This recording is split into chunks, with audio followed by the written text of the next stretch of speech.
See, the complaint was registered on the complaint filed by Mamu Hede, IAS, based on audit observations and a report of the committee appointed for this purpose. The allegations in the complaint were incurred unauthorized expenditure for his own advantage. Besides, appointing multiple consultants in respect of same list of projects, giving false information to central government, excess drawal of salary, irregular expenditures, irregular personal expenses, and fabricating documents.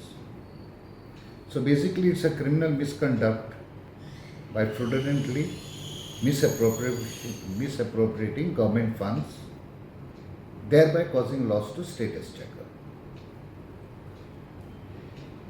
The present and former officials of IPS CDL and GSIDC are being questioned along with documents.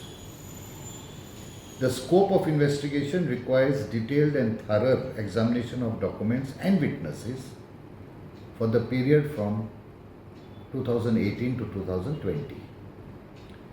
So investigation is in progress. Has this Mr. Sandip Tapal joined the investigation?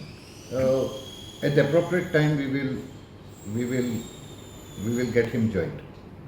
At the appropriate time. So far he has not been summoned. No.